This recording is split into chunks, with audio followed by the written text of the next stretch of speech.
Alors ce matin, je vais enseigner sur le mystère du Léviathan. Le mystère du Léviathan. Et alors nous, on appelle ça une baleine, pas vrai? Une grosse baleine. Et comme on est en Europe, j'aime toujours me laisser guider par le Seigneur d'apporter un message approprié au continent où il m'envoie. J'ai beaucoup parlé de, de la pyramide, de l'ordre de Melchisedec, des systèmes de ce monde. Ce matin, j'aimerais attirer votre attention sur ce grand mystère, parce que souvent, on a un ennemi, mais on ne connaît pas trop comment il fonctionne, qui il est. Et si on a un adversaire, il faut savoir notre adversaire. On doit savoir la force que nous avons, pas vrai? Mais en même temps, avoir aussi une certaine idée de l'adversaire que nous allons affronter. Par exemple, les joueurs de foot, avant de jouer un match de football ou de rugby, ou de basket, ils vont étudier beaucoup de matchs de l'adversaire, les derniers matchs qu'ils ont joués, pour avoir une idée comment ils jouent. Les entraîneurs font pareil, les joueurs font pareil. Et nous aussi, nous devons connaître notre adversaire. Alors, pour le connaître, on n'a pas besoin d'aller dans l'occultisme. Ok? On n'a pas besoin d'aller dans l'occultisme, dans la voyance. On n'a pas besoin d'aller chez les marabouts. On n'a pas besoin d'aller d'interpeller des étoiles ou des esprits. C'est pas ça le connaître. Le connaître, c'est avoir une révélation de comment il fonctionne, comment il opère. Ok? Et je vais alors, vous savez déjà un mode opératoire de l'adversaire. L'Église a abordé un aspect du combat spirituel. Par la prière, la louange, on le fait très bien dans nos assemblées, pas vrai? On prie, on chasse les démons, on prie pour les gens, on guérit les malades, on le fait très bien. Parfois aussi, on va sur le terrain de l'évangélisation, de parler du Seigneur aux autres, de les amener dans nos assemblées. Ça aussi, on le fait très bien. Mais il y a un aspect qu'on ignore encore. Et c'est comment il opère, cet adversaire. Il opère plutôt à travers les institutions. Il opère à travers un ordre de fonctionnement. Et ça, l'Église n'a pas encore maîtrisé, compris le fonctionnement de l'adversaire. Et là, on va aborder cette question.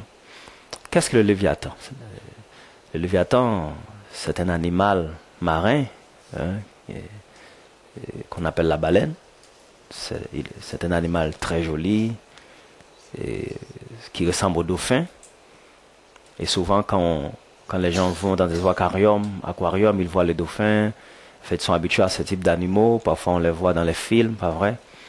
Parfois, on les montre un peu très méchants avec des dents, ouais, qui écrasent des gens sur les plages. Il y a pas mal de théories, hein, au niveau du Léviathan. Hier, je parlais avec Lévi. Il avait amené une compréhension, comment la science pour définir le Léviathan. C'est possible de faire cet exercice ce matin, Lévi, de donner la même explication que tu as donnée hier. Et donner à Lévi un micro, s'il te plaît. Comme ça, il pourra nous dire, tu peux rester où tu es, nous dire comment ils ont défini. Bon, en fait, c'est juste simple. Le Léviathan, on le définit en sciences politiques sur la base en fait d'une théorie qu'ils appellent la théorie de Lévi-Strauss. C'est-à-dire, c'est la théorie en fait qui est à la base de la construction d'un État. À l'origine, c'est trois fils qui décident de tuer leur père parce qu'ils se sont aperçus que voilà, ce père avait trop de pouvoir. Et quand ils ont tué le père, ils l'ont découpé en trois et ils l'ont donc enterré. Et après avoir enterré le père, ils se sont aperçus en fait que le système ne fonctionne plus, que le village il n'y a plus d'ordre dans le village. Et donc ces trois fils décident d'aller en fait déterrer le corps de leur père, les trois parties séparées. Donc une fois déterrés, ils les rassemblent et là en fait l'ordre revient dans le village et de là en fait commence en fait la théorie de l'État justement en fait par le Léviathan. Merci beaucoup. Vous voyez comment? C'est ce qu'ils disent au niveau de la politique. Un père qui avait tout le pouvoir et les trois fils qui ont séparé leur corps juste pour remettre de l'ordre dans l'État. En fait, et je me rappelle, Pasteur Gilles disait aussi, tout ce que Dieu fait en originalité, le diable veut le faire une forme de contrefaçon. Ici, on voit le côté trois fils, que notre frère Jérémie a parlé Noé et ses 3 fils. On sait qu'il y a un événement qui s'est passé aussi avec cette famille-là après le déluge, où Noé va maudire son petit-fils Canaran au lieu de maudire le père Cam qui a plutôt se moqué de sa nudité. Et là encore, on va voir le chiffre 3 qui apparaît dans cette histoire, qui paraît une forme d'épopée ou encore une théorie, comme on dit. Maintenant, que dit la Bible sur le Léviathan? Nous allons prendre Ésaïe 27, verset 1. Et on va voir que Dieu est en guerre contre le Léviathan. Et si Dieu est en guerre contre le Léviathan, mais pourquoi? Et nous, qui sommes de Dieu, est-ce que nous comprenons ce combat que Dieu veut mener contre le Léviathan? Et ça, c'est très important. Qu'est-ce qu'il dit dans Ésaïe 27, verset 1? Il dit en ce jour, c'est-à-dire, c'est une prophétie, en ce jour, l'Éternel frappera de sa dure. Le prophète a une révélation du Léviathan et il a aussi une révélation de l'agenda de Dieu pour le Léviathan, contre le Léviathan. Là, il nous est en train de montrer comment va être la bataille, quelle est la stratégie de Dieu pour atteindre le Léviathan. Mais dans nous, si nous sommes de Dieu, nous sommes dans l'armée de Dieu, est-ce que nous comprenons cette dimension? Est-ce que nous comprenons la tendance, l'intention de Dieu face au Léviathan? Et pourquoi? Et qu'est-ce que le Léviathan? Il dit, l'Éternel frappera de sa dure, premièrement, sa dure, grande et forte épée, le Léviathan. Pourquoi Dieu a obligé d'employer 3 expressions, 3 grands mots?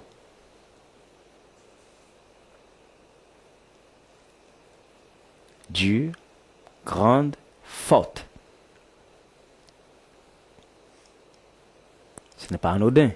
Il a utilisé 3 aspects, 3 caractères, 3 images. Dure, grande et forte. Si on va dans le dictionnaire pour étudier chaque mot aura sa propre définition. Pas vrai? Maintenant, il va nous montrer le Léviathan aussi par nature. Il va disséquer ou encore et définir 3 aspects du Léviathan en même temps.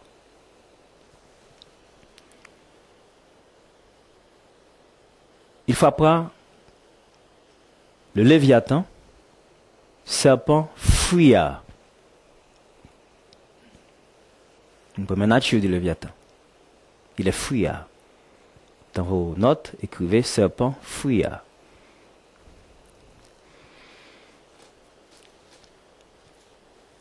Le Léviathan, serpent tortueux. Si on pouvait dire la baleine fuyard. La baleine tortueuse, ça se peut dire. Après, il a une autre nature. Il tuera le monstre qui est dans la mer. Il est aussi un monstre. Un monstre, c'est gigantesque. Et le 19 et 20 avril, c'était l'année dernière, pas vrai?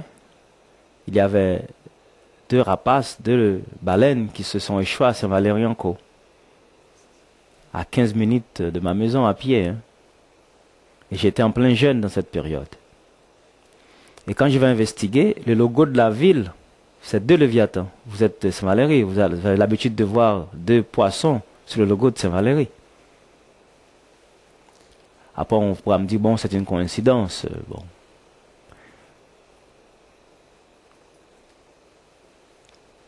Pourquoi Ésaïe a donné tant d'attention à nous expliquer ce mystère? Pourquoi le Saint-Esprit a pris le temps de révéler à son prophète ce mystère? Ici, il y a une pyramide. Si nous pouvons la dessiner dans votre cahier, vous faites une pyramide.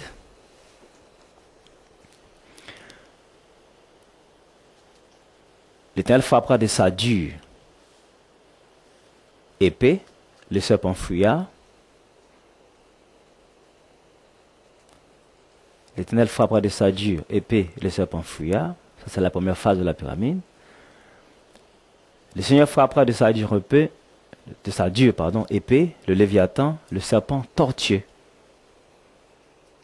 Alors, je reprends. Le Seigneur frappera de sa dure épée, le Léviathan, le serpent fuira.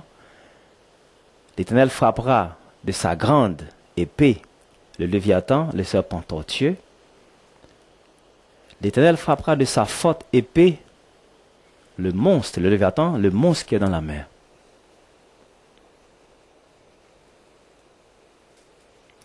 Ça veut dire qu'il faut discerner l'épée de Dieu dans sa dimension de la dureté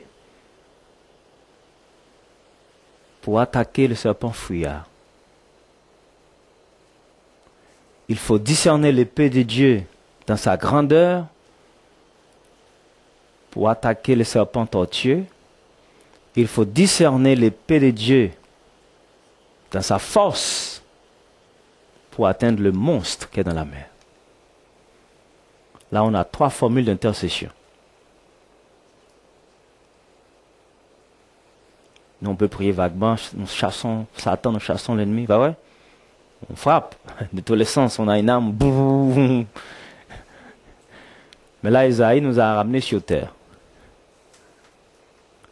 Il nous a montré le caractère du Léviathan, cette triple nature, et nous a donné la stratégie comment Dieu veut l'attaquer. Qu'est-ce que la Bible dit dans Hébreux 4, verset 12? Regardons dans Hébreux chapitre 4, verset 12. La Bible dit la parole de Dieu est vivante et efficace. Pas vrai? Plus qu'une épée quelconque à double tranchant.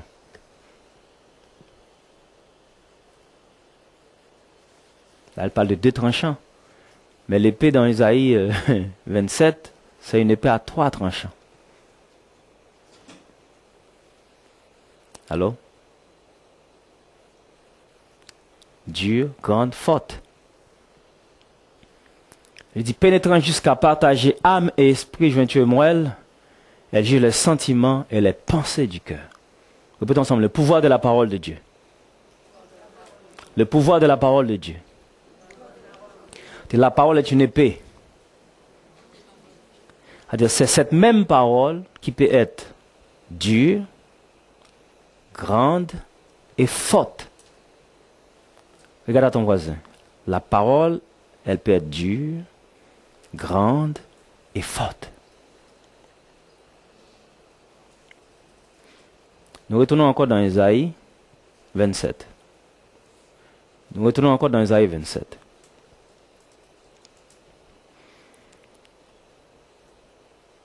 Ici, nous avons un système de 3 qu'opère le Léviathan. C'est le même animal. C'est un animal marin. Maintenant, Dieu a pris cela comme un type. Vous êtes là? Pour nous exprimer une vérité cachée. Il a pris la nature d'un animal pour nous montrer, faire comprendre l'ennemi, son fonctionnement. Vous savez, quand une baleine, elle est en colère, elle peut même renverser des bateaux. Elle peut attaquer des gens sur la mer. C'est le monstre marin. Dans Job 41, certaines traductions le décrivent comme crocodile, d'autres le décrivent comme le Léviathan. Il montre son aspect, sa vigueur, sa férocité, sa rigueur. Mais tout cela, Dieu a pris un animal pour nous montrer en fait la colère ou comment Satan peut se manifester.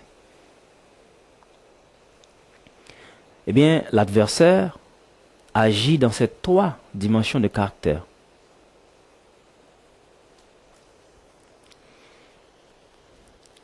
Répétons ensemble, l'épée contre l'épée. C'est-à-dire, le Léviathan a aussi une épée. Mais elle utilise, ou encore il utilise son épée de manière fouillarde. Si tu vas étudier le mot fouillard, qu'est-ce que cela veut dire? C'est quelqu'un qui t'attaque, il disparaît. C'est comme le chat qui te mord et te souffle en même temps, pendant que tu dors. C'est une belle science, non? Et quand tu te réveilles, tu vois ton pied est totalement avec des blessures. Il m'a dit, je ne savais pas. Mais le chat, le rat, souffle pendant qu'il mange ta chair. Eh bien, Satan, il a aussi cette stratégie. Il est fouillard. Tu entends un bruit, tu regardes, tu ne le vois pas. Pas dans les films d'horreur, pas vrai? Les enfants ont l'habitude de voir ça, non? Et quand on regarde les films d'horreur, hein, quand on était enfant, il y avait ce qu'on appelle il y a un film là où il y a un petit poupée, je ne me rappelle pas, il y avait un nom, hein, Popeye, Chucky, tout petit, avec, comme, tu vois, comme une poupée, qui attaque la maison, personne ne le voit, il disparaît. Et ceux qui ont vu Les Seigneurs des Anneaux aussi, hein, le précieux qui est là, tu vois. C'est des films, des images, mais qui sont en train de nous montrer certaines réalités spirituelles qu'on ne peut pas ignorer. Ça attaque et ça disparaît. Combien de fois dans votre vie il y a des attaques que vous n'avez même pas identifiées? Vous étiez ensemble dans le couple, en harmonie, et d'un coup, le caractère de tout le monde change, on ne sait même pas pourquoi. D'un coup, l'atmosphère change. Mais qu'est-ce qui se passe? Tu avais une amie très cool, et puis d'un coup, on n'arrive même pas à se parler. C'est la guerre. D'où vient cette attaque? Les enfants étaient très gentils, le soir, le matin, on se réveille, pendant le petit déjeuner, il y a la bagarre. Mais d'où ça vient? Des attaques surprenantes et on disparaît. Non seulement il est fouillard, il est tortueux. Hein? Ouais, le serpent, comment ça avance?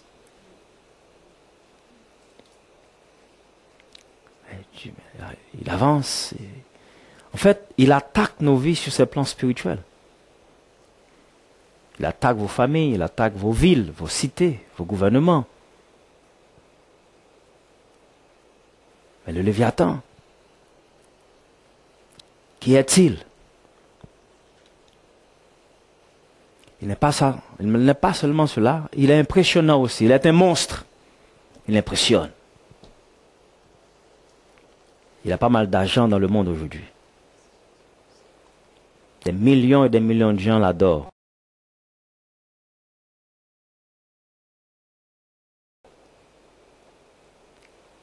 Le Léviathan les manipule. C'est un esprit qui prend contrôle de vos territoires et qui contrôle les vies. Il les passe des ordres. Mais il y a un combat. Répétons ensemble, il y a un combat. Regarde ce que la Bible a dit de ce Léviathan. Parce que c'est un serpent, pas vrai? Mais on va voir son origine. Genèse chapitre 3, verset 1.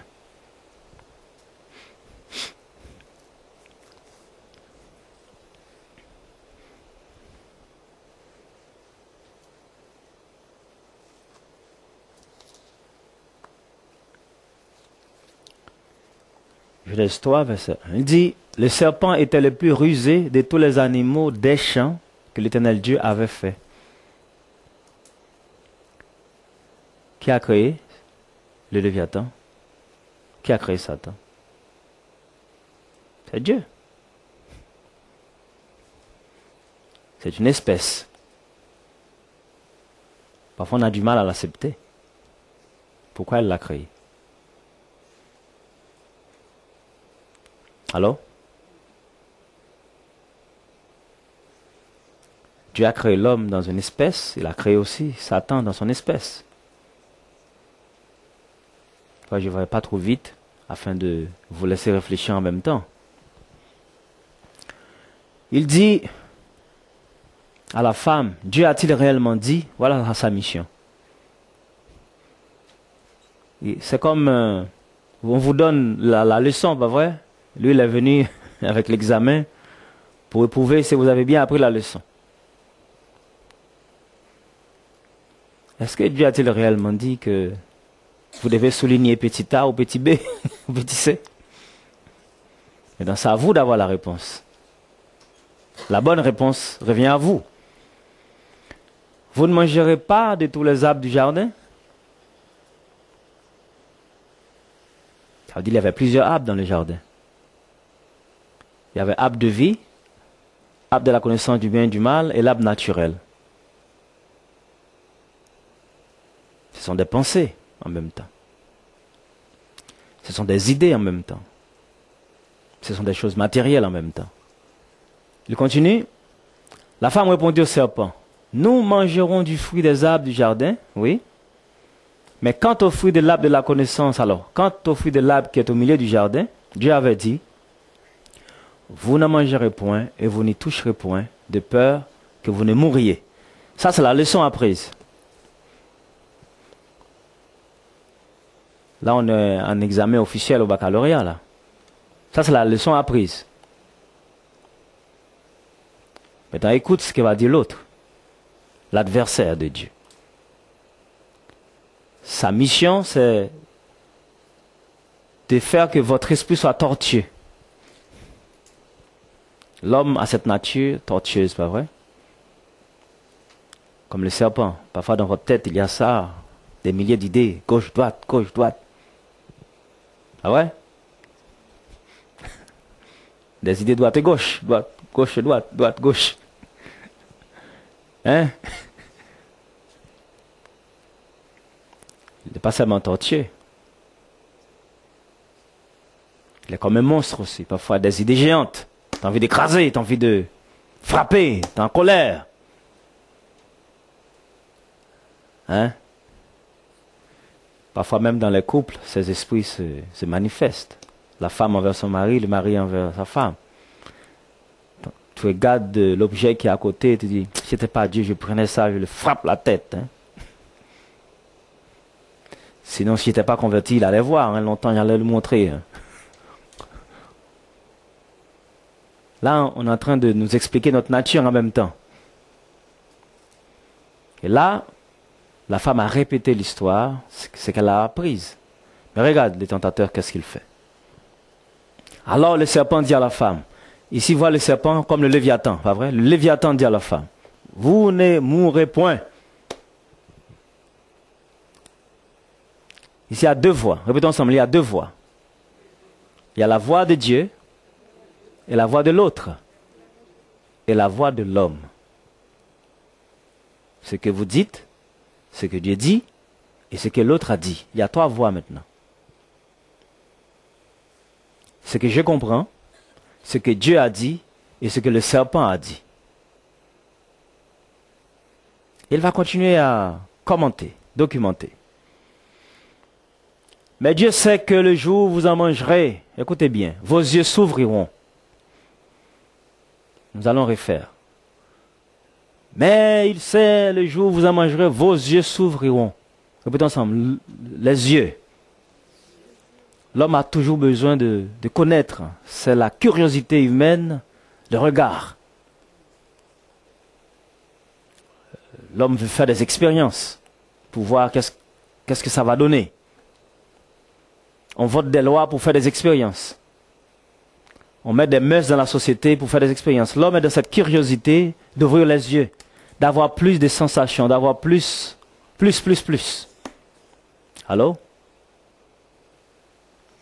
Et dans ce vouloir plus, l'homme est en train de se éloigner de Dieu.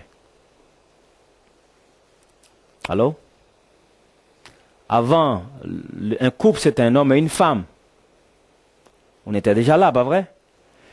Mais, vu qu'on veut être moderne, on veut encore plus d'expérience, eh bien on dit bon, l'homme dit bon, on peut changer, l'homme et l'homme, la femme et la femme, parce que l'homme est encore dans cette vision d'avoir les yeux qui s'ouvrent, d'avoir plus d'expérience. Quitte à violer les lois de Dieu, l'homme est un rebelle. En quelque sorte, il s'anime de cette nature adamique, cette nature du serpent ancien. En fait, il devient même son Léviathan. J'ai lu une pensée qui dit, Satan n'a même pas besoin d'être sur la terre parce que l'homme fait bien son travail. Allô? Dit, vos yeux s'ouvriront. Là, c'est la religion. Un des aspects de la pyramide. Le système religieux. La religion n'est pas seulement le fait de venir à l'église. La politique est une religion. Si tu es démocrate, tu es dans la religion de la démocratie. Si tu es républicain, tu es dans la religion des républicains. Si tu es communiste, tu es dans la religion des communistes. Allô? La laïcité est une religion aussi.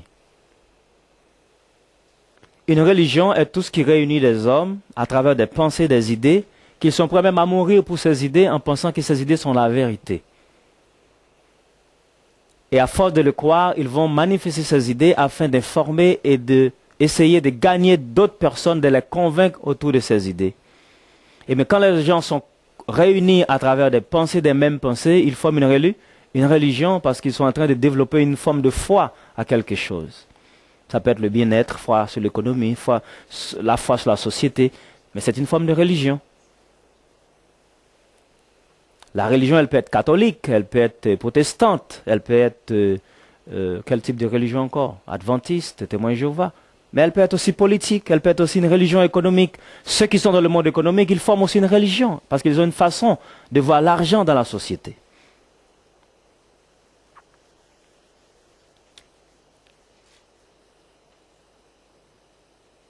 La première étape, c'est le regard. Répétons ensemble, le regard. C'est pourquoi quand Dieu appelle un homme, il dit, qu'est-ce que tu vois, Jérémie? Il dit, je vois une amande, un amandier. Dans Apocalypse 4, il dit à Jean, monte un peu plus haut, afin que tu vois. Nicodème, il dit, viens voir. Répétons ensemble, le regard. C'est le regard qui amène l'imagination. C'est le regard qui donne la conviction, c'est le regard qui donne la destination. Il dit, vos yeux s'ouvriront et vous serez comme des dieux. Et ça a plu à la femme, ça a plu à l'homme. Ni Adam et Ève, ils se sont retrouvés dans cette idée. On serait comme des dieux. Pourtant, ils ont été créés à l'image de Dieu, contrefaçon. Ils étaient déjà dieux.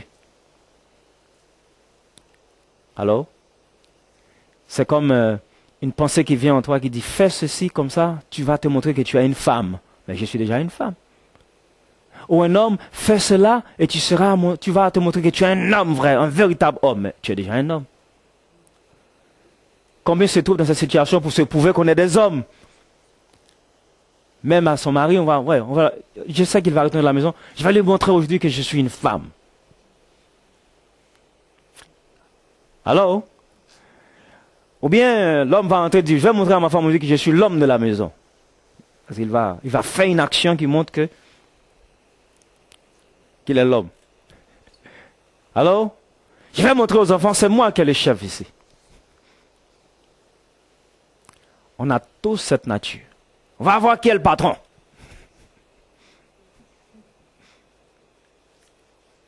Au travail, pas vrai? C'est moi le patron ici. Hein? La police, quand les gens manifestent, ils vont montrer, c'est eux qui ont la force de la violence. On va montrer qu'il y a plus de force de la violence. Les pays se font les mêmes choses. La Russie et l'Ukraine, ils vont se montrer qu'il y a plus de force de frappe, qu'il y a plus de force de la violence.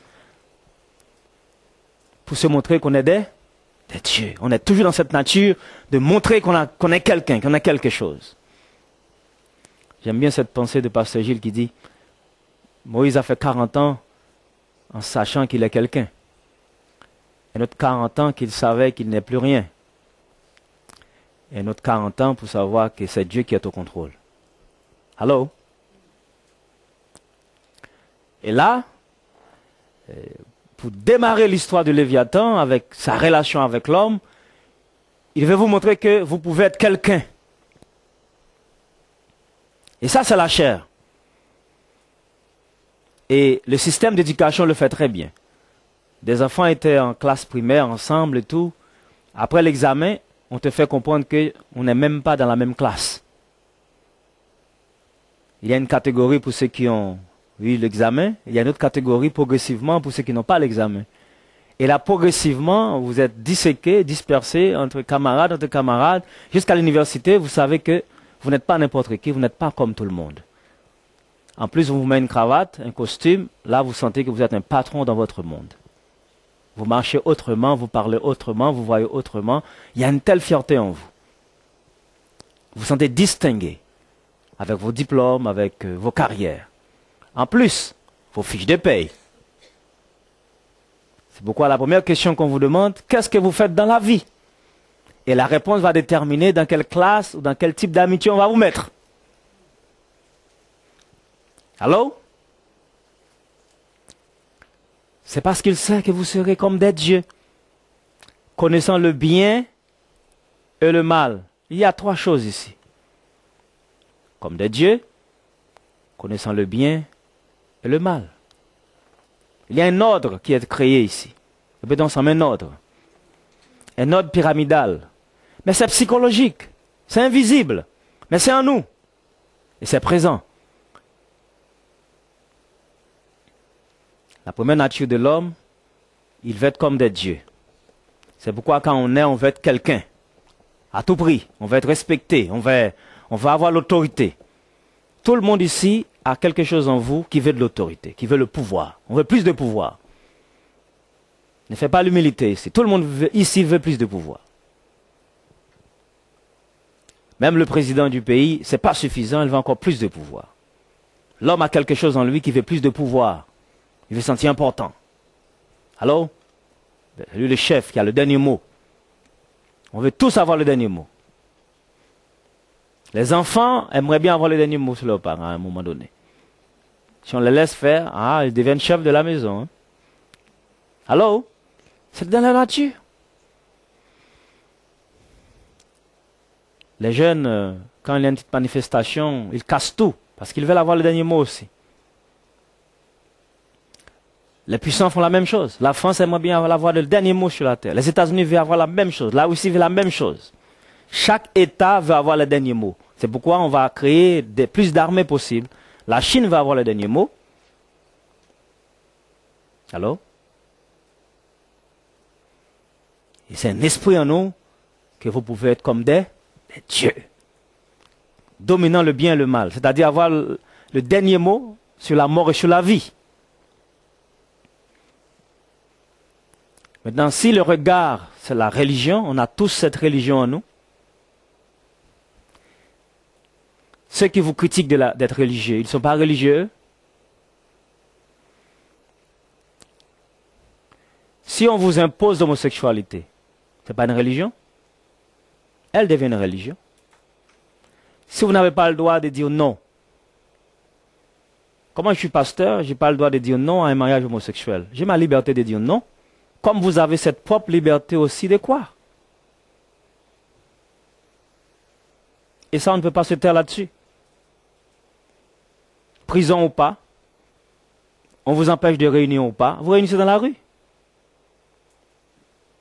Mais il y a certaines libertés que vous devez lutter pour.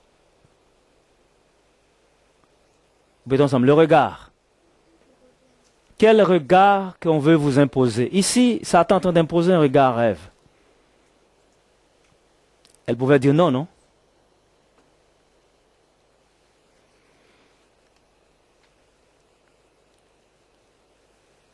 Il y a une religion.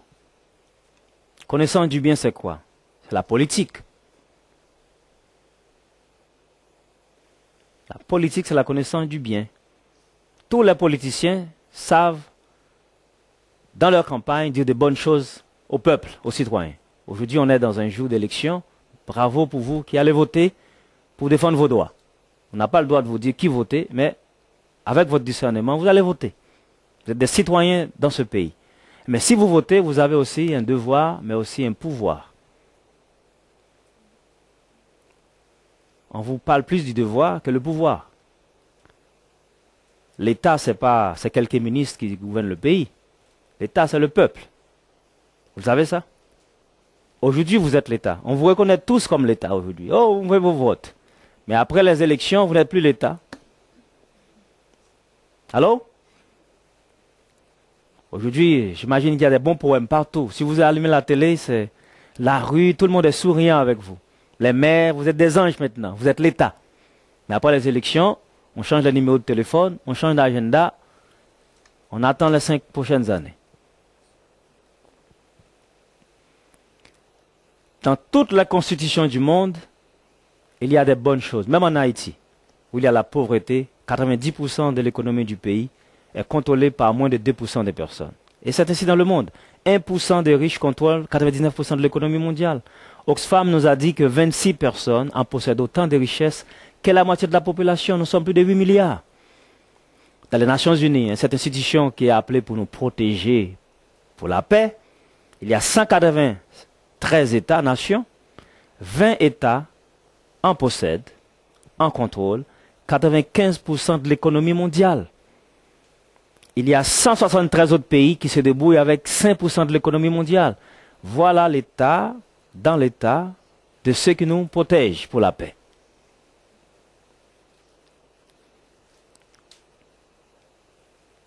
C'est cette dimension que l'Église n'a pas encore compris du Léviathan, de Satan.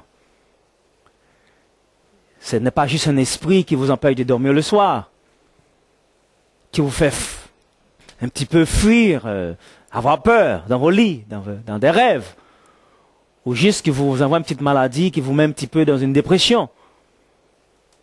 Ça fait partie de son fonctionnement. Et c'est pourquoi vous avez le nom de Jésus qui a dit, voilà les miracles qui accompagneront ceux qui ont cru en mon nom. Vous êtes là? Ils chasseront quoi, les dés? Même s'ils boivent des breuvages mortels, rien ne leur arrivera. Ils imposeront les mains aux malades et les malades sont guéris. Ils vont saisir quoi avec leurs mains? Les serpents. Paul a été mordu par un serpent, il n'avait rien. Ça, c'est la puissance de l'évangile à travers la foi et la manifestation. Mais comment Satan opère dans les institutions? Ça, on ne prend pas assez de temps pour le comprendre. Mais c'est aussi un combat spirituel. Il dit, Dieu va frapper le Léviathan de sa dure, grande et forte épée. C'est une pyramide que Dieu veut briser. Il agit d'abord dans votre regard, dans votre perception religieuse, dans votre perception sur l'économie, dans votre perception sur la politique. C'est là qu'ils vous ont pris au piège. C'est là que Satan a pris la société au piège. Il a influencé le regard des jeunes. Ah, c'est pas rien ça. Dès maintenant, ils ont commencé à faire des dessins animés qui montrent des hommes qui font des bisous à des hommes et des petites filles qui font des bisous à des petites filles. Ils commencent très tôt en train de manipuler vos enfants. Le regard, plutôt ensemble, le regard. Mais on doit le voir aussi dans ces modes opératoires. Mais il n'y a pas que le regard spirituel qu'il est en train d'influencer. Mais il influence aussi la connaissance du bien.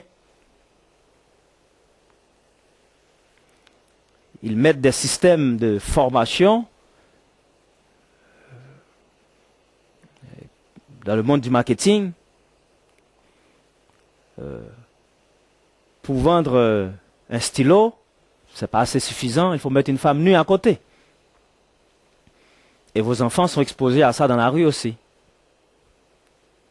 Allô? Pour vendre une canette Orangina, il faut mettre une femme à côté, nue. On met un garçon, on ensemble le regard. La loi de l'offre et de la demande est basée sur quoi? Sur le regard. La perception. On modifie votre perception progressivement afin que vous vous sentiez beaucoup plus libre, plus de liberté. On vous donne tous pour la liberté, au nom de la liberté. On avale des serpents à la fois. La connaissance du bien, quelle constitution dans le monde qui n'a pas des choses bien? Le pays le plus dictatorial possible parle des choses bien, des bonnes choses.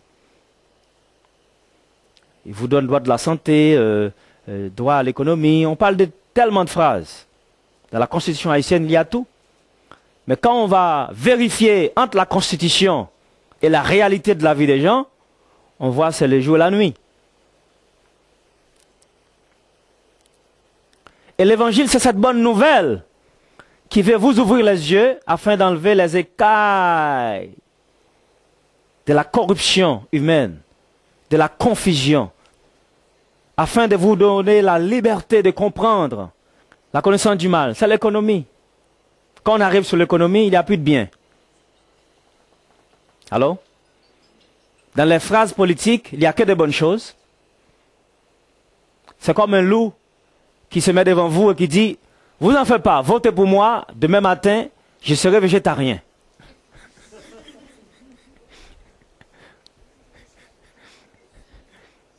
Un loup végétarien, tu vois? Un loup qui se dit, je serai végétarien. Ça, c'est la promesse politique. Mais quand on arrive sur l'économie, ce n'est pas la même chose. Là, on est dans les nerfs de la guerre. Un petit groupe veut tout posséder. Et on s'en fiche du reste. Mais dans un monde vraiment civilisé, je parle de monde vraiment civilisé, parce que pour moi, nous vivons dans un système de tiers-monde, même quart-monde. Parce que la peur a envahi l'homme. Pourquoi l'homme veut tellement posséder tout pour lui? C'est la peur. Il a peur de demain. Répétons ensemble, la peur du lendemain amène les hommes à la cruauté et au barbarisme, à l'esprit de l'envie, à l'égoïsme. On a peur de demain.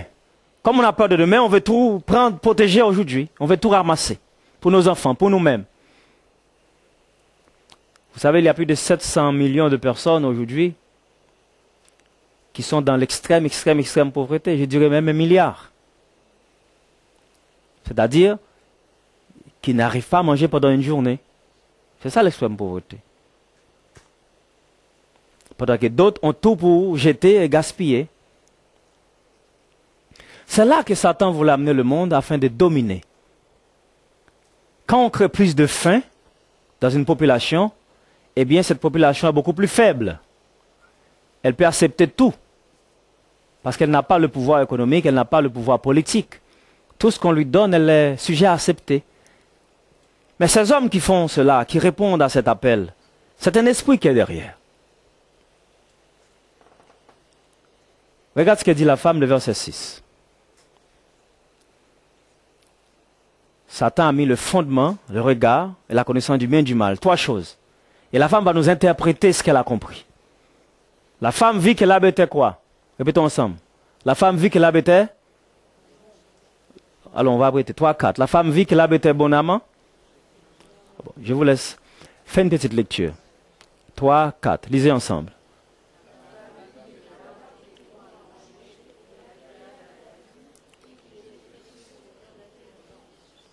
Elle a pris de son fruit, elle en mangea,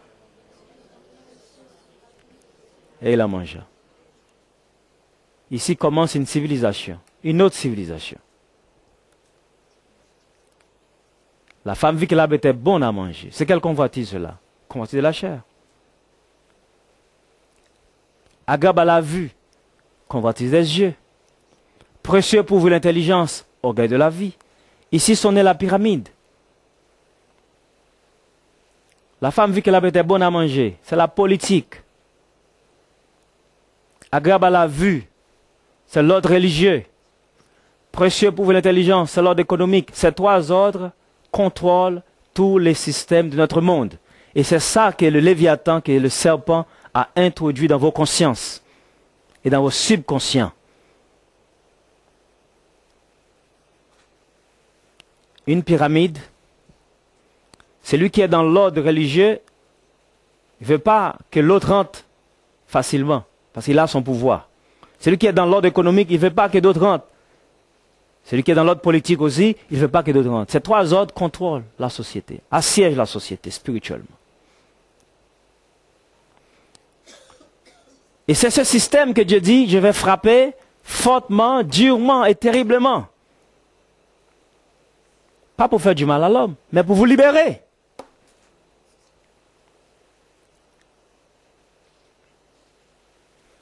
Regarde maintenant dans Apocalypse chapitre 12. Non, Apocalypse 16 plutôt, verset 12. Apocalypse 16, verset 12. Vous allez un peu comprendre. Là, j'ai fait un saut de 6000 ans. Hein. Je laisse le jardin d'Éden, 6000 ans. Ésaïe, je laisse presque 4000 ans. Et là, j'ai fait un saut dans le temps. Apocalypse 16, verset 12. Apocalypse 16, verset 12. Il parle de la coupe, de la colère de Dieu. Il dit, le 6e versa sa coupe sur le grand fleuve, l'Euphrate, et son otarie, afin que le chemin des rois venant de l'Orient fût préparé. Il y a un mouvement, répétons ça, mais un mouvement spirituel. Les rois vont se préparer à la bataille, au combat. Mais regarde ce qu'il dit. Verset 13. On continue, verset 13. Et je vis sortir de la bouche, du dragon. Ce même Léviathan prend plusieurs noms, plusieurs uniformes, tout ça pour tromper. N'oublie pas, il était quoi? Fouillard et tortier. Au moins un monstre, tu le vois un peu, voilà, il se déclare quoi. Moi, je suis un monstre. Mais une bête fouillard, tortueuse, il faut un sacrifice qui nous délivre de tout ça. Allô? De marcher dans la rue, de voir des choses, on n'est même pas tenté. D'être circoncis de cœur et d'esprit. Ça vient d'une épée. Il faut que Dieu chasse le démon qui est en vous afin de vous libérer. Mais comment ça se fait? Regarde ici. Et, verset 4. Et je pleurais beaucoup de ce que personne ne fut trouvé digne de vous regarder. Il y avait une intercession ici. Pendant 4000 ans, personne ne pouvait ouvrir le livre et le regarder. Dans Isaïe 29, verset 11, il dit, toute la révélation est pour vous comme les mots d'un livre cacheté, que l'on donne à un homme qui sait lire en disant, lis donc cela, il répond, je ne sais pas lire. Ou encore à un homme qui ne sait pas lire en disant, lis donc cela, il dit, je ne le puis car il est cacheté. La révélation a été scellée. L'homme n'avait pas accès à la révélation. Quelle révélation? La nouvelle constitution qui libère l'homme. La constitution du royaume a une provision. C'est pourquoi l'ordre de Melchisedec, c'est cette constitution qui amène la justice et la paix éternelle. Alléluia! Mais sinon, on a été condamné. Mais un événement va se passer. Le verset 5. Mais, il y a un mais. Verset 5. Et l'un des vieillards me dit, ne pleure point. Voici. Le lion de la tribu de Juda, le rejeton de David, a fait quoi? A vaincu. Pour ouvrir le livre et le regarder. Dans Matthieu 4, quand Jésus est entré dans le désert pour être tenté par le diable, il a vaincu pour faire quoi? Pour ouvrir le livre et le regarder. Quand on monte à Golgotha à la croix, il est mort à la croix. Alléluia! Il a vaincu pour ouvrir le livre et le regarder. Ne prenez pas les choses comme si c'était un truc religieux, pap, et puis c'est fini. Non, il y a une démarche juridique. Il y a une position, il y a une dimension intellectuelle dans les choses de Dieu. Arrêtons de voir juste les choses religieusement. On vient, on pleure, puis c'est fini. C'est comme si on passe un peu de poussière de nous, puis c'est fini. Non, il faut vous impliquer dans votre imagination dans les choses de Dieu. Il faut être conscient de ce qui se passe autour de vous, sur le plan politique, sur le plan économique et sur le plan spirituel. Il faut être conscient de la société que vous vivez. Il faut être conscient de comment vous voyez le monde dans les 1000 ans à venir, si Christ n'est pas encore retourné. Il faut être conscient de la volonté de Dieu face à ces combats contre le Léviathan. Donc vous êtes des agents dans l'armée de Dieu pour combattre ce système. Il faut être conscient. Mais le lion de la tribu de Juda a vaincu pour ouvrir les livres et de briser les sceaux. Qu'est-ce qu'il a fait? Maintenant, comme les sceaux est décelé, le verset 7 maintenant, qu'est-ce qui s'est passé? Le verset 7, prenons vite. On va terminer ici. Et il vint, il prit le livre de la main droite qui est celui qui est assis sur le trône. Verset 8. Quand il eut pris le livre, les 4 êtres vivants et les 24 vieillards se prosternaient devant l'agneau, tenant chacun une harpe et des coupes d'or remplies de parfums, qui sont les prières des saints. Vos prières comptent, répétons ensemble, mes prières comptent. Il faut prier pour le gouvernement. Pas quand il dit prier pour le gouvernement. Dieu ne va pas changer le cœur de ces hommes. Je vous dis la vérité. Ils sont déjà empoisonnés. Il faut prier pour que des hommes de foi aient la vision de l'État. C'est là qu'il faut prier. Il faut prier pour vos enfants. Vous mettez de l'huile d'onction sur leur tête. Je déclare que tu deviens une étoile dans ce pays qui va gouverner. Vous bénissez vos enfants. Vous dites, je déclare que Dieu donne la science administrative pour que tu vas gouverner. Je déclare que ta vie va être une étoile dans ce pays. Et ces enfants, en grandissant, ils ont l'appel. Ils ne sont pas juste un religieux dans une cathédrale qui est là juste pour enterrer des gens qui ont vécu leur vie dans je ne sais pas quoi et qui veulent le purgatoire pour les amener au ciel. Les hommes de Dieu ne sont pas juste des hommes qui travaillent pour la morgue, quoi. Quand ils font les débats économiques télévisés, ils ne vous invitent pas. Ils n'invitent pas les pasteurs. Mais quand ils sont morts, on appelle pasteur Gilles pour faire l'enterrement. Il faut les laisser leur cercueil dehors. Où vous étiez quand vous étiez mort, quand vous étiez en vie. Quand ils sont ministres, ils ont tout leur courage. Ils votent des lois contre l'Église. Et quand ils sont morts, ils veulent que ces mêmes prêtres les prennent pour les amener au purgatoire. On a fait 7 ans, 20 ans d'études pour vous enterrer seulement, pour apprendre comment vous enterrer. Après, vous avez vécu toutes vos vies dans le débauche, dans leur dérèglement, dans l'injustice et la corruption, en votant des lois corrompues, en tenant le peuple de Dieu dans un cachot. Et là, vous êtes mort, vous avez besoin de bels enterrements. Les prêtres qui vous donnent des belles phrases. Oui, monsieur le ministre, il avait vécu de bonnes vies. On invente des phrases pour vous. Allô? Allô? Quand ils sont... Ou bien, ils ont pris conscience à la retraite. C'est là la petite africaine va venir les nettoyer. C'est là qu'ils vont prendre conscience qu'ils ont voté des lois racistes, des lois je ne sais pas quoi. C'est là qu'ils prennent conscience quand ils sont à la retraite. Allô? C'est là qu'ils prennent conscience qu'ils ont bombardé des pays, tué des innocents. C'est là qu'ils prennent l'arrêt. Et l'Église est là, elle subit, elle subit, elle subit. On en parle, on reste doucement parce qu'on veut être gentil, on veut que tout le monde nous aime. Arrêtons. Il y a une guerre avec le Léviathan. Il faut que l'épée soit dure, fort et puissant. Alléluia! Une guerre de conviction. L'épée, c'est la parole. Il n'a pas dit la parole est molasse. Allô? Il a dit ça là dans Isaïe 27.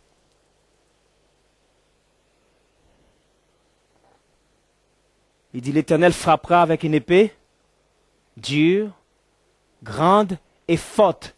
On frappe avec quelle épée?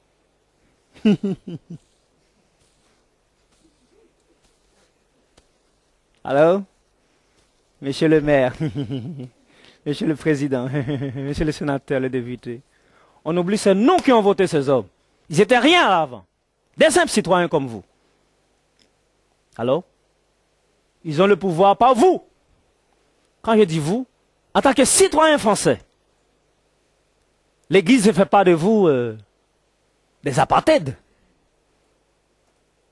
La preuve, il y a certains de vous qui ont voté ce matin et d'autres qui vont voter l'après-midi. Je vais vous laisser partir pour voter. Mais ça en tête, il y a une épée dure, grande et forte. Et Dieu cherche des hommes et des femmes pour la porter. Soit tu prends la grande, la forte, ou le dur, mais il faut une épée. Où est ton épée, Naomi? Où est ton épée, maman Jérémie? Jeune homme, où est ton épée? Jésus a dit à ses disciples, prenez une épée. Alléluia! Où est votre épée? Où est le message que vous portez? La vie n'est pas juste une question de naître, manger, boire, aller aux boîtes de nuit, avoir quelques copines, et puis on meurt. C'est au misérable cette vie. On a une espérance de vie éternelle. Et ici il dit, le verset, on retourne dans Apocalypse 5, pour terminer.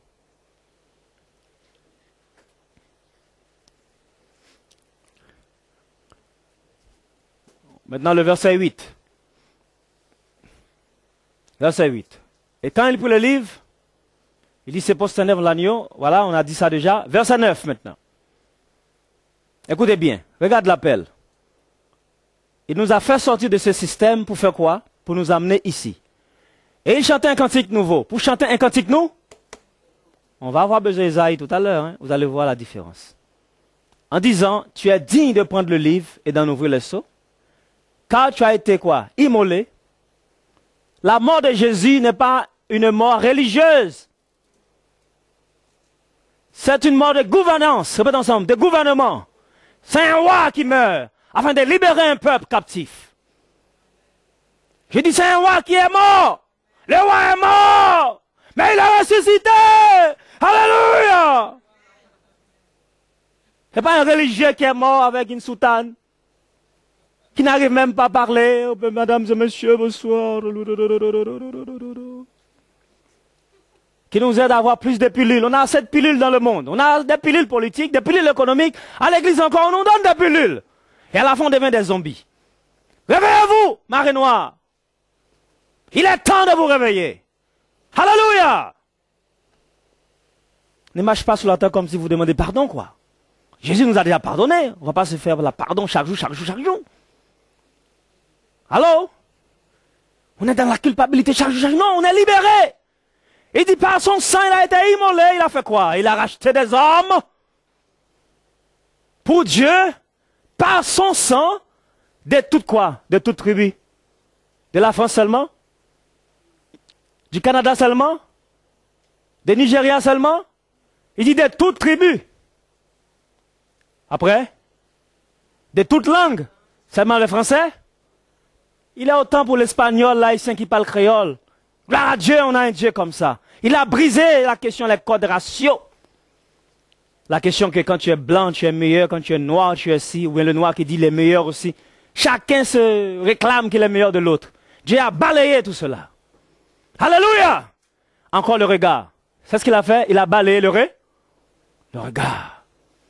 Il a fait de quoi? De tout peuple. Tu as fait de quoi? Des mendiants? Des mendiants? Des civils? Aide-moi. Des simples citoyens? Il a fait de un roi, un royaume et des sacrificateurs. Ils vont régner dans le ciel. Quand ils sont morts, ils peuvent être misérables ici, mais ils vont riches au paradis. Enlève ce mensonge dans votre tête. C'est ici qu'il faut manger les bons camemberts. C'est ici qu'il faut manger boire du bon vin. C'est ici qu'il faut manger les bonnes salades. Et c'est ici qu'il faut aller en croiser avec votre femme au soleil, la lunette noire avec votre verre de jus dans votre main, et puis vous croisez les pieds avec vos enfants. Allô? C'est ici.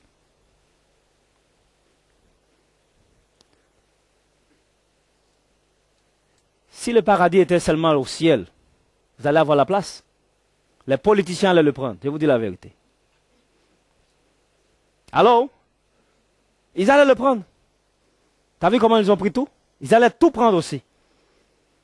Mais comme Dieu le donne par la foi et non par la vue, nous sommes sauvés. Alléluia. Et on conclut le message, Apocalypse 27, verset 1 jusqu'au verset 5 maintenant, et là, je termine. Le mystère du Léviathan. Regardez ce qu'il dit. Et là, j'appuie Jérémie quand il dit le vin de Noé, puisque le pain qui a été maudit a été transformé à travers la communion de l'ordre de Melchisedec. Et c'est à travers cette communion que nous sommes entrés dans la justice éternelle et la paix était. C'est pourquoi quand tu as Jésus, il y a une paix en toi. Tu es né de nouveau. Il y a quelque chose de nouvel qui naît en toi. Et là, il dit, je parle d'Ésaïe 27. En ce jour, l'Éternel frappera de sa dure grande épée, le Léviathan, on avait dit déjà, serpent tortueux. Il frappera l'ordre économique, il frappera l'ordre politique, il frappera l'ordre religieux. C'est ce qu'elle veut dire ici. Je vais établir notre ordre. Regardez comment l'ordre va s'établir. Verset 2 maintenant. Cieux, écoutez, la terre prête l'oreille, car l'Éternel parle. J'ai nourri et élevé. Non, on parle d'Ésaïe 27. Hein? Toujours Ésaïe 27, verset 2 maintenant. En ce jour-là, chantez un cantique sur la vie. Je vais vous révéler un secret. Le mot sirène, vous avez l'habitude d'entendre le mot sirène, ou la baleine. En langue phénicienne, cela veut dire chanter. Sifflement de la baleine. Quand la baleine contrôle le jardin, Quand le vin de Noé contrôle le jardin, on ne peut pas chanter un cantique nouveau.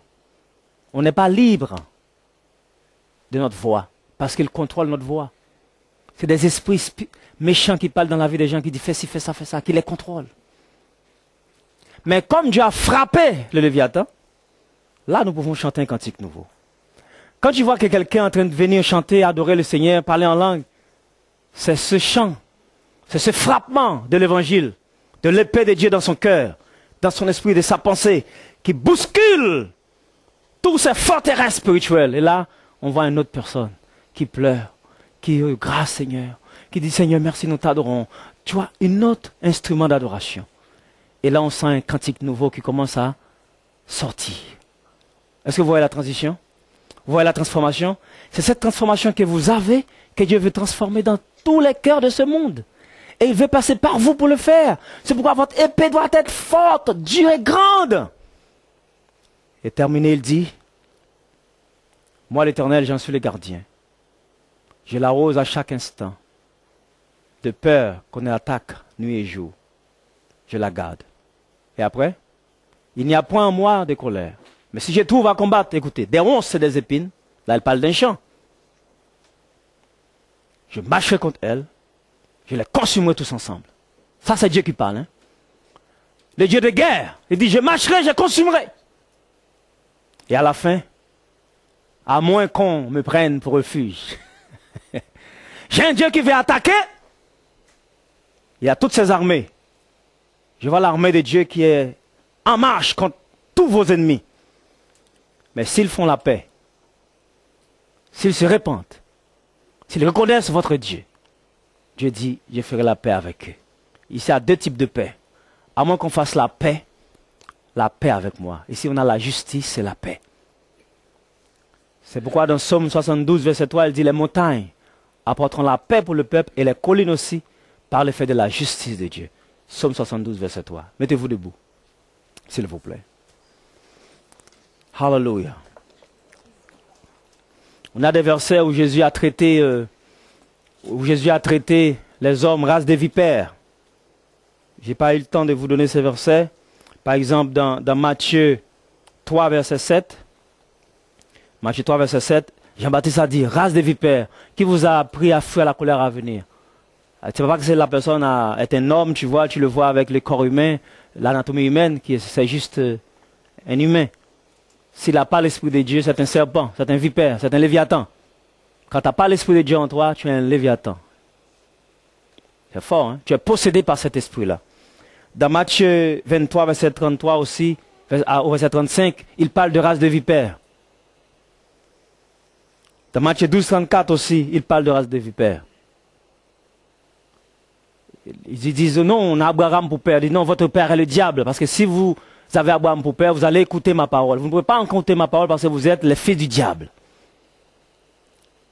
Et dans Genèse 3, verset 15, il dit à la femme, il y aura inimitié entre toi et le serpent. Il y aura inimitié entre ta postérité et la postérité du serpent. Tu vas écraser la tête du serpent, mais lui, il va frapper ton talon. Dans Genèse 49, verset 18, verset 16 à 18, il parle que Dan sera un vipère sur le chemin pour renverser le cheval de son cavalier. Ceux qui ont attaqué Jésus, ce n'étaient pas juste des hommes, c'était des esprits impurs transformés en serpents dans la vie des hommes et des femmes. Quand vous êtes au travail, les gens vous attaquent pour rien, c'est qu'il faut savoir qu'il y a un serpent qui est en train de vous attaquer. Il ne faut pas juste la personne, mais il y a l'esprit derrière. Quand un esprit est en train de vous faire souffrir, il y a un esprit démoniaque derrière. Alors, allez sur vos genoux, priez et chassez cela. Alléluia, vous aurez la victoire. Levez vos mains, je vais prier. Seigneur, nous te disons merci ce matin. Ce matin, tu nous as visités. Bénis ton peuple ce matin avec une nouvelle onction. Une onction qui les donne le discernement contre tout esprit méchant et corrompu, tout esprit de Léviathan, toute œuvre satanique qui les empêche d'avancer en toi. Je déclare, Seigneur, que la pyramide spirituelle de l'ennemi est écrasée et leur ordre est écrasé de leur vie. Et que tu établis l'ordre de la justice et de la paix dans leur vie. Qu'ils savent, Seigneur, qu'ils ont été rachetés par ton sang pour Dieu. Et ils sont devenus un royaume de sacrificateurs. Et ils vont régner maintenant sur la terre. Ils marchent dans la gloire. Là où ils sont, il y a la domination de Christ dans leur vie. Dans leurs enfants. Je déclare que vos enfants soient touchés de Dieu. Je déclare que votre vie soit touchée de Dieu. Je déclare que votre destinée soit manifeste pour manifester la gloire de Dieu. Déclarez une nouvelle onction sur votre vie. Tout esprit de Léviathan de ce territoire est lié par la puissance de Jésus. Nous élevons cette élection entre tes mains. Nous ne disons pas que les meilleurs gagnent, mais nous disons que celui que tu approuves gagne. Parfois, tu fais des choses pour nous donner une leçon, afin qu'on sache notre position. La France entrera dans une période de crise, de difficultés, mais afin de chercher le cœur des Français. Parce que votre cœur a été éloigné. On a éloigné vos cœurs de Dieu. Mais Dieu va créer des bouleversements afin d'amener vos cœurs à Dieu. Alléluia! Et vous, l'Église, soyez forte. Parce que quand Élie avait prophétisé que la pluie ne va pas tomber, lui aussi il a vécu la sécheresse. Mais quand le temps est venu, Dieu a délivré. Répétons ensemble la délivrance. Je suis délivré de toute puissance de Léviathan. Je suis libre par la faute dure et grande épée de l'Éternel. Quand vous priez chez vous, prenez Isaïe 27. Il dit dans le nom de Jésus, tout esprit de Léviathan, je t'attaque par l'épée dure et forte. Ça, c'est ton objet de prière. Afin de réapproprier ta vie et tes territoires perdus. Que le Seigneur vous bénisse. Que le Seigneur vous fortifie ce matin. Qu'il vous donne la force et le réconfort. Et qu'il bénisse vos vies. Et qu'il vous donne un chemin tout tracé dans vos cœurs. Et qu'il fasse de vous des instruments du Seigneur, entre les mains du Seigneur. N'oubliez pas, la parole est une épée à 2 tranchants. Elle a même 3 tranchants. Elle est dure, forte et grande. Que Dieu vous bénisse.